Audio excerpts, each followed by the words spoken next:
Well, welcome to Evolution Business Development. I'm Isis Latham, your host.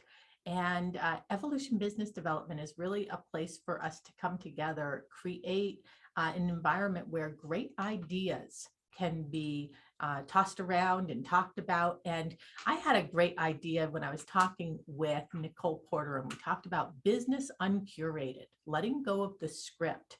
And she said, I'd love to have Saraphina Churchill with me for this because she is Images by Saraphina and really knows how to get on point and get that brand message visual as well. And so I'm going to just share with you that Saraphina works with clients all over the world, but she lives in Cape Cod with her partner, Natasha, and their two cats. She's also a bookworm and will gladly take your book recommendations at any time. Well, now you know what to pop in the chat. And then we have Nicole Porter here, and she's a chocolatier who's turned into a digital marketer, mom to 3 boys. And after getting a degree in marketing from Assumption College, she spent 10 years owning and marketing her own small chocolate and ice cream shops on Cape Cod. So we have 2 Cape Cod ladies. And during this time, people were constantly asking her, how do you send all those great emails? Well, it sounds like she figured out how to start teaching this. Or they'd ask her, I always see you on Facebook and Instagram, teach me. So once she had her 3 boys, she decided to switch direction and get back to her roots and focus on marketing. And that is our conversation today. Well, welcome, ladies. We're so excited to have you here. Thank you for having us. Thank you. So I'm going to get started here with you, Saraphina. You talked about being obsessed with visual expression. Tell me about this obsession, how it came about, and why. So, well, I mean, to be fair, I was a tiny human in the 80s and everything was neon. And that's probably where it all got started. I found that I was the kid who didn't always have the best words. Honestly, I'm not the most eloquent speaker. I'm not the most talented writer, but when it comes to creating something that you can look at, it's my favorite way to communicate. That's probably because I spent a lot of time with my great uncle who was legally blind. I know that sounds counterintuitive, but bear with me. He would take photographs of things in order to be able to see them because he couldn't see them in real time.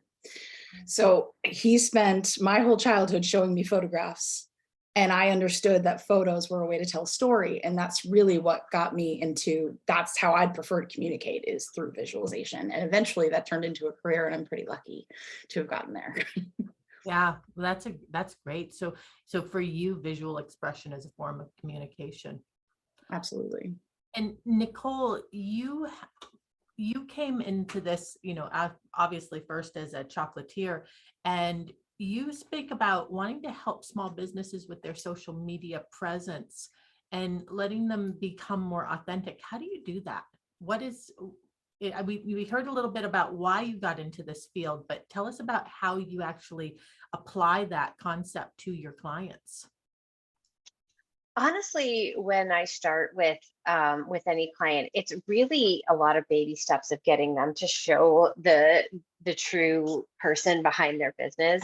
And really, a lot of times, what we'll do is we'll start with content around their business, but then we'll put a photo of the business owner and a little bit about their story, and then by far that post will always do 1,000 times better than any other post we've posted. And I will be able to go to them and say, look at this, look what happened when I put a photo of you up, as opposed to the stuff you do or a graphic that is, more generic. And then from there, I'm usually able to get them to show a little bit more of themselves. So we'll do a lot of behind the scenes stuff, origin story, day in the life type of content. And it really helps people connect with the business owner a lot more than just graphics all the time. That's interesting. So you actually get them to take notice of what is working and then say, now, do you want to keep building on that? Yeah, exactly. So it helps them to create that voice as they move through the process, rather than having you sit there and say, this is what you need to create. And so that must be where that real authenticity comes from. Absolutely. How do you encourage them to have the right content, right? Because you need those pictures. And I think if anybody is like me, you're having a fantastic day, you're just enjoying yourself so much, and you'd love to share it in the future, maybe not in the moment, but you'd love to share it in the future. And then you look back and you go, oh shoot, I got no pictures.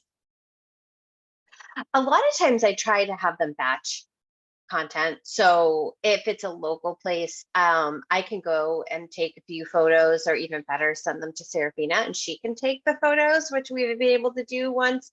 But batching is really the way to go with that. So if they're not local, I'll have them, I'll kind of give them instruction. I'd really like to see this, and I'd really like to see this. Make sure, I just talked to somebody today that they're going to Mexico and they're going to a conference, a business conference. And I said, make sure you take some pictures of yourself at the table, yourself making, like, listening to the speaker, take a picture of the speaker and send them to me. And then I can take that batch of photos and plan out over time to create a more authentic presence.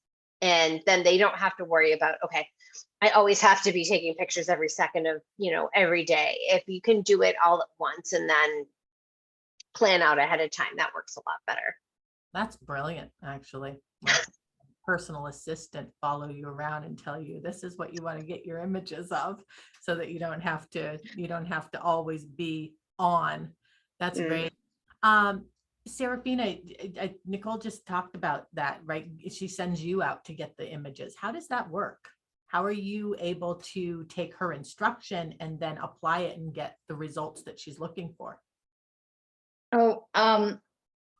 That whole thinking in pictures thing is really handy because so she can say just very few things. Like, for instance, the client she's talking about most recently was a restaurant, and she's like, we need some of his dishes on a table that's set. We need the drinks to look good. We need a picture of him in the kitchen. Like, it was a pretty easy and logical shot list to give a photographer to go shoot at a restaurant. And luckily that particular owner was like, do whatever you want. He gave me complete creative control over whatever I wanted to do. So I got to play with a lot of bright and beautiful colors. The restaurant itself, it's a Caribbean theme, so it's decorated gorgeously. So I was pairing the placemats with the brightly colored tropical drinks with the dishes, and I was doing it all based on color. I don't know anything about, I'm a vegetarian. I don't know anything about pairing meats with wines, with beers, with drinks. I have no idea, but I knew it looked pretty. And fortunately, both Nicole and the restaurant owner were thrilled with the images. So it was all based on color palette and probably not proper menu. But it's pretty, and that's my job. I play with pixels and make things pretty. That's an interesting approach. And, somebody just mentioned in the chat, I think it was Holly, how long out do you want to plan? How far in advance? What's the rule of thumb there, or do you have different rules of thumb? I have different rules of thumb. The minimum is a week. I would say plan a week in advance. So for myself and for most of my clients, I'll sit down and I'll plan a week at a time. And I do that on the same day every week. So my day of the week is Saturday. Somebody else's that a client that I work on might be Monday. And that way it stays very organized. I have it set aside in my calendar and I know it's going to happen that way. A few clients will plan a month at a time, and we'll kind of do more of a content calendar with just ideas. So for instance, we'll take the month of April and say, okay, this is what we have going on in the month of April. And now we're going to plug in some supporting content to go around that. And then we can take that overall content plan and actually put the post together week to week. So it might be, the actual content creation happens weekly and the overarching plan happens monthly. If you have a larger organization, we might be looking at quarterly, but that tends to be when you have a larger team that all has to have say on what's going out and what's coming up. And sometimes it happens that people just send us stuff the day of and you plug it in. right? And I'm not saying you don't plan ahead. I'm saying that you have your content plan and then you have something that happens and then you're like, I really want to post about that today. And you can just put it in here and there. And if you post twice in one day, you're not going to break the internet. It happens. Nothing awful is going to happen if you post twice in one day because something happened to come up. So it's really best to have that plan. And then if something comes up, you can post it when it happens. Thank you. That was great advice. And yes, we are not going to break the internet. How about you? What was that? I'm sorry. I follow Nicole's advice when it comes to social media management. Yeah, it's a weekly, I'm probably not quite as good at being organized about it, but once a week I sit down and I think about my 3 platforms and what I want to share. And sometimes they're similar, but either way, they always have some sort of visual piece added to it. Just because I know that that's what's going to make you stop and scroll. So if I feel like what I'm saying is important and I want people to see it, then I know I have to add a visual component. And that brings me to a question that is specifically for you, Saraphina. So we're visual creatures. We love the visual. Is there a place for posts that don't have any visuals? Yes, but I don't think I don't think that's the thing you should rely on, especially if you're, in your personal space, of course, but if you're marketing, if you are trying to create brand awareness and get more people interested in what you're selling or offering, I forget the exact statistic because of course most statistics are made up anyway, but it's somewhere in the 90s, 90 something percent of social media posts that don't have visualization are just scrolled through. Like maybe if you bullet point it.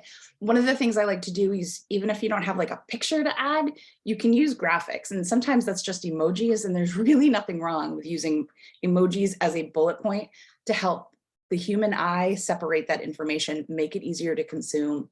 So those are ways to add some visual cues to your posts, even if you're not curating a photo. That's a great suggestion. And I agree with that. When I used to think it was because I was going blind. Then I got glasses and I said, oh, I can actually see. I just don't like to have it all smooshed together. It can be hard, yeah. I need to have breaks in it to be able to understand that text. You said something great. By the way, this is when I knew for a fact that I was reading Saraphina words. You said ticky tacky and they all just look the same. All right, tell us what makes your heart hurt. Okay. Now there is a time and a place for everything. Templates are great, but I do think that everyone should have their own version of that and not use the thing you found. Edit it, change it, make it your own, put in your own brand colors, redo the layout of that template you found that you liked, or simply start something yourself from scratch. Because what kills me, and this is the day it like clicked for me, that it really dawned on me. When my partner and I first bought our house, we went to the home show that following spring because we just suddenly became homeowners and we did not know what the flip we were doing. So we went to the home show. We saw 3 different landscape or lawn care or those sort of companies, 3 different ones. And between either their business card or their brochure, I saw the same photo used for 3 competing companies in the exact same geographical area. And that to me, when I was like, oh, this is the thing that makes me mad, and I can see it, it's in my hand. So as a consumer who is like, do I want to hire a lawn care company? I don't know which one is better. They're all using the exact, and I mean exact same stock photo. So now I don't remember which one's which one was the guy that I thought was more educated about the field, which one was the one I actually joked around with and enjoyed their company. I can't remember now because they're all using the exact same visuals. So 2 weeks later, when I'm looking at those business cards, I don't know who's who anymore. That's when I say you deserve, and your clients are craving, the ability to stand out and have your own things that are just yours so that people will remember you later. Soapbox, I'll step down. Pull it back out. So do you think, now this might be the psychology of human beings, do you think that it offends the average person when they see that a company took 0 interest in being different? I'm not sure that it offends people the way it offends me, but I will say it probably confuses them. Because if you are trying to stand out against your competition and you're not, the consumer won't be able, your potential client doesn't know the difference anymore. So they might just be confused. Like, was this actually all the same company? I don't know anymore. And that's not a place where you want to leave a potential client. Confusion and Probably offense. not. That's just people like me. Yeah, But confusion and offense though lives very close together. We hate being confused. We want, as a human being, we want to make sense of what we've seen. And so when we're confused, we go, whatever it was that just confused me, step away. that's it, right? You like, it puts a bad taste in your mouth and no one wants that. Swipe left, Holly says. Oh my gosh. Well, how do we step out of that box? How do we find our own uncurated voice? What are the 3 steps that you each want to leave us with as we move into our mastermind? What do we do? Step 1, step 2, step 3. I would say step 1, stop overthinking it. I think that's a big problem for a lot of people. They get so inside their own head about how things have to look and they have to be like this, and just let yourself be.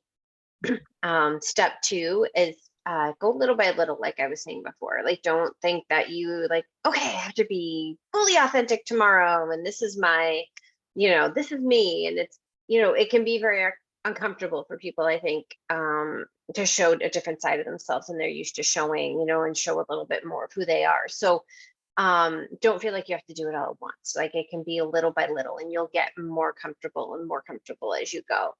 And step 3, I don't have a step 3. I don't know. What's step 3, Saraphina?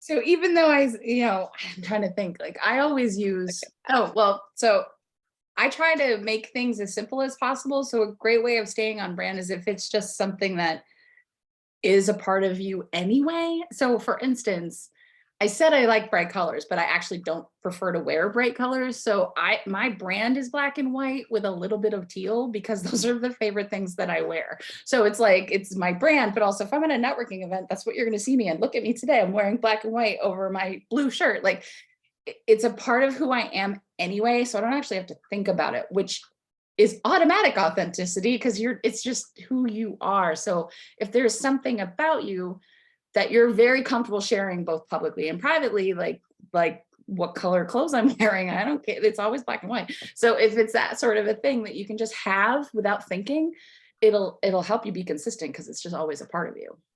You literally have the exact same houndstooth on as your. Yeah, it's not always houndstooth, but it is always black and white. Do I get points for knowing it's houndstooth? Yes, absolutely. 1,000 points to Isis. And do you have any other steps? That was fantastic though. Absolutely right. If it's not authentically you, it's pretty hard to live it every single day. It'll get exhausting. What is that quote about? Like, don't lie, because that way you won't have to remember what you said. Or I'm misquoting for sure. But what are 2 other steps? Let's see. So personally, I'm a little bit of a goofball. I don't know if you figured that out yet, but like, I'm goofy like this with my clients too. Like, I crack silly jokes. I make very strange analogies. That's just who I am. So for instance, as someone who's a graphic designer and a photographer, one of my brand images, not my logo, but a brand image that I use, is the picture of a mixtape. So I don't do music. I don't do anything with sound. I don't do anything that moves. It doesn't necessarily make sense, but I'm the mixtape generation, and most of my clients are as well, or at least they know what it is. So I have stickers that I hand out. Looks like a mixtape, and it says DIY your mixtape, not your art department, because my business is an art department. It makes people smile, it makes people happy, and it makes them remember me.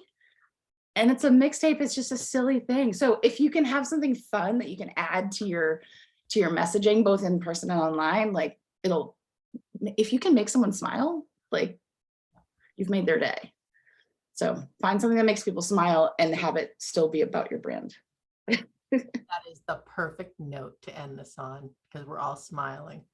And I love that because as soon as you said that mixtape image, I can picture it in my head. And yes, I'm also a child of the 80s. And I don't know how we all managed to, get to the age that we are at this point, but yes, I remember mixtapes, and you'd have to wind them back up with your pencil, and it would always slip at some point, and you'd have to start over.